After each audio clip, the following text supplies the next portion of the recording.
หลังใดเนาะเขาว่าสิขายบ้านแม่ย่างมาหลายหลังเลยบ่พอเลยเฮ้ยอันนี้ว่ามันธรรมดาได้หาซื้อบ้านโดยเฉพาะเป็นหากดราคาบ่เป็นหยังดอกกดราคามันแล้วมันไปบ่รอด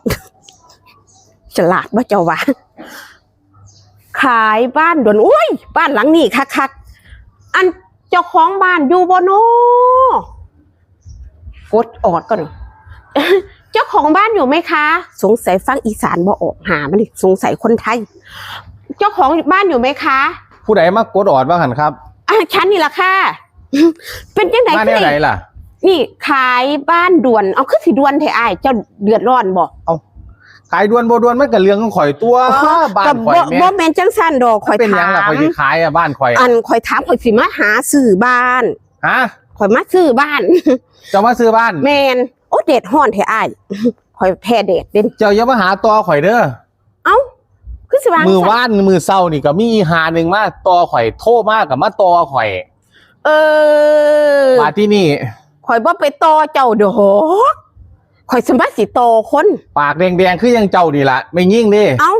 โอ้ยแม่นอยู่บ่หุ่นคือยังเจ้านี่ล่ะมันมาต่อข่อยได้ด่ามันไปอยู่เนี่ย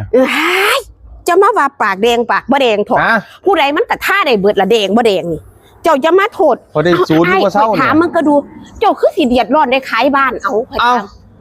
ข่อยเลิกกันกับเมียเอ้าบ่เลิกกับเมียสิขายบ้านแล้วก็หนีเป็นบ่ข่อยเลิกกันกับเมียบัดนี้นี่ข่อยสิเอาเงินนี่ไปหาเที่ยวไม่ยิ่งคักๆอ๋อก็ย้อนเขาหนีจากกระดูกหนามึงเนาะบักหามึงเอ้ยโอ้ยโบว้ายเจ้าก็จะเป็นสิ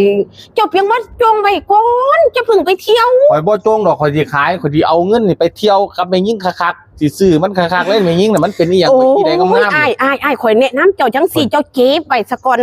แล้วบัดนี้เจ้าก็เอาไว้ถ้าซื้อน้ำปูน้ำปลาเจ้ากินหุ่นเจ้าจะไปหาเที่ยวไม่ยิ่งบ่ข่อยบ่มักข่อยมักไม่ยิ่งโอ้ยเจ้าก็ย้อนเขาบ่อยู่น้ำเจ้าเนาะข่อยมักข่อยสิเอาเงินไปหาเที่ยวเอาอีใดงามข่อยสิเอามานอนนำคักๆเลยบ่ก็ย้อนเขาหนีจากนางหนามึงโคตรข่อยใจให้ซะกับไม่ยิ่งบ้านเจ้านี่